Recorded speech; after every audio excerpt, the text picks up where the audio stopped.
Benvinguts al programa 32 de Pico TV. Avui amb aquests Cirrus Spisatus, preludi de les tempestes que ens afectaran a gran part de Catalunya, puntualment intenses, les seguirem atentament. Ara però anem a veure imatges precisament de llamps, potser el vessant menys científic però més espectacular, imatges curioses, impactants i algun fenomen del mateix llamp però que surt cap a l'estratosfera, ara ho veuran. I també els volem comentar que després de la previsió farem el sorteig per conèixer el nom dels dos guanyadors de les 4 entrades pel proper dissabte pel concert de la OBC a l'Auditori de Barcelona. Vinga, va, som-hi! I comencem amb aquesta fotografia històrica, 1885-1890, als Estats Units, una de les primeres fotografies d'un llamp, enregistrada per una càmera fotogràfica. També va donar la volta al món aquesta imatge en el seu temps, 3 descàrregues que cauen a la Torre Eiffel. Això va ser el 3 de juny de 1902. Ens anem ja a l'època actual, podem trobar ara moltíssimes, lògicament amb la tècnica tenim moltes i moltes imatges de llamps espectaculars com aquests, amb aquesta cortina de precipitació i el cel rogenc, podem deixar l'exposició força estoneta i així tenim molts llamps acumulats, com aquests, realment però es tracta d'una important tempesta, com aquesta. Podem veure els llamps com cauen de núvol a terra i cada llamp il·lumina fortament la base del núvol. Aquí tenim un altre cumulonimbus capillatus, en aquest cas aquest és estret, però suficientment poderós com per provocar una bona cortina de precipitació i també descàrregues elèctriques.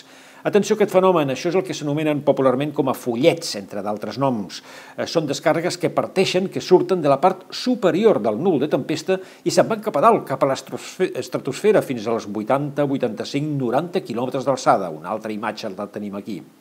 I ara algunes d'impactants, com aquest llamp que cau en un avió i que fa de conductor cap al terra, per sort sense conseqüències. O aquest altre, molt més freqüent, un llamp que cau en arbre. Per cert, a Catalunya el xiprer és l'arbre que més llamps atrau en proporció als altres. Més conseqüències de caigudes de llamps, el Sagrat Cor de Vera, a Almeria, decapitat per un potent llamp. O, atenció a les dues properes fotografies, una miqueta fortes, aquest animal afectat per un llamp, per sort no va morir, però té les conseqüències ben agravades a la seva pell, o aquesta persona també ho pot explicar almenys, un llamp que li va caure i va provocar aquestes cicatrius, aquestes marques des del coll gairebé fins als peus. Va, acabem amb una imatge més simpàtica, com el llamp més famós de la història del cinema, el de Regreso al Futuro.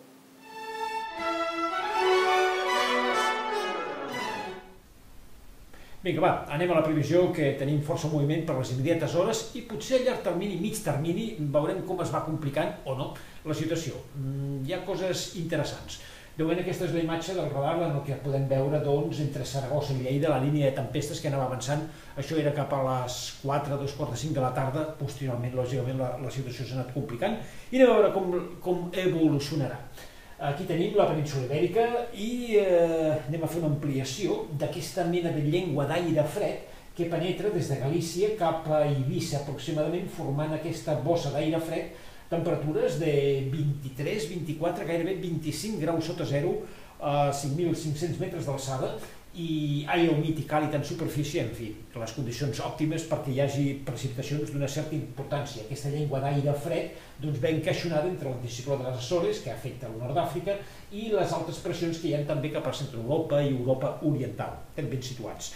Anem a veure ja tot seguit el mapa previst per demà al matí, el que podem veure com la bossa freda es tancarà, formarà una bossa aïllada, s'anirà allunyant, però encara a primeres hores del matí de divendres estarem sota la seva influència amb tempestes puntualment fortes. Us anem a explicar ara el següent mapa de precipitacions.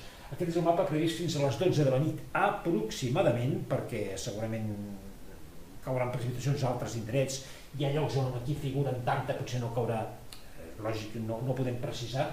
Doncs bé, precipitacions més importants cap a ponent, cap al nord, puntualment a la costa, però serà entrada a la matinada entre les 12 i les 2 de la matinada i demà al matí, mig matí aproximadament, quan les precipitacions reapareixeran i es reactivarà la pertorbació de la Mediterrània provocant ruixats i tempestes també a la costa, al litoral. No podem dir si a tot arreu plourà amb molta intensitat, però puntualment podran ser fenòmens importants, destacables, amb notable quantitat de precipitació en poca estona, amb llamps i trons, per tant ho anirem seguint. Demà a la tarda quedaran restes d'inestabilitat cap a les comarques de Girona i Barcelona, la resta ja millorarà ràpidament. Les temperatures, lògicament, refrescaran. Aquest és el mapa previst per dissabte. L'anticicló de les Fones ens vol afectar, però no ho acabarà fent. Pertorbació profunda cap a les illes britàniques, però entrant una miqueta dins del seu radi d'acció, amb aire fred a les capes altes, per tant detonant d'una certa inestabilitat, sobretot de cara a la tarda. Aquest és el mapa, com dèiem, de dissabte, i les precipitacions podran tornar a reaparèixer al Pirineu, Prepirineu, i potser cap a la tarda vespre cap a les comarques de Girona i nord de Barcelona, i ja ho anirem veient. Ens anem a diumenge per veure com la situació vindrà dominada. És rara, és una miqueta complexa.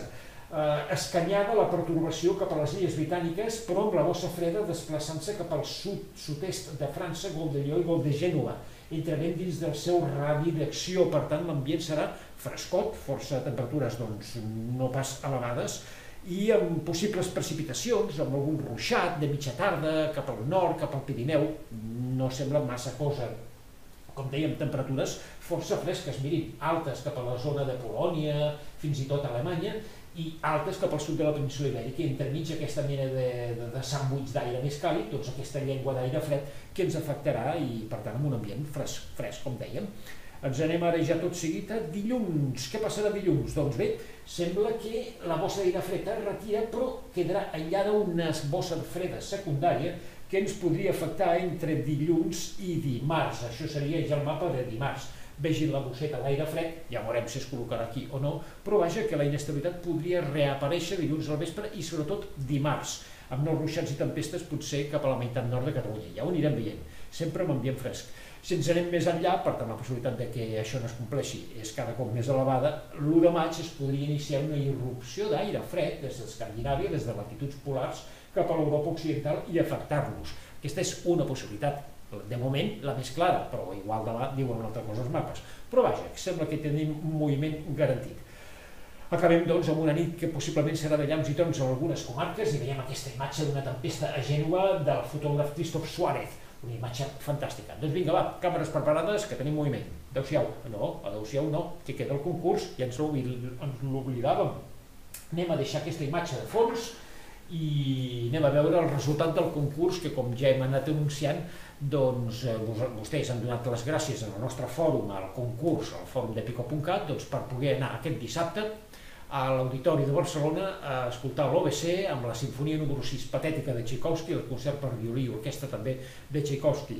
Aquí tenim el vol amb totes les gràcies, podríem dir, que hem rebut. Els hem remenat molt i hem d'escollir 2 noms, cada nom s'emportarà 2 entrades. Som-hi? Doncs va, anem a veure, ho tirem cap a dalt i les que entrin a dintre escollirem 2. Anem a veure, doncs no ha entrat cap, 1 i 2, ja els hem posat més o menys, aquí 2, i anem a veure quines han sigut. Bé, una miqueta cutre el sistema, però és clar. Anem a veure, un dels guanyadors que s'emportarà 2 entrades per aquest dissabte és David Sagrera. I l'altre guanyador o guanyadora és Quique.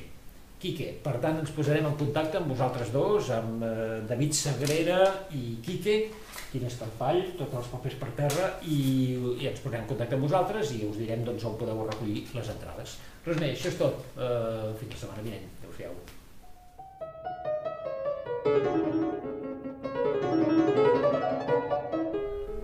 I acabem, i ho fem amb música del barroc tardà espanyol, concretament del compositor malagueny Juan Francés Iribarren, amb la cançó Art del Amor Intrépido. Doncs res més, acabem amb aquest tema musical i, lògicament, amb les vostres imatges precioses, ho podran comprovar. Res més, això és tot, ja ho saben, tota la meteo a pico.cat. Adéu-siau.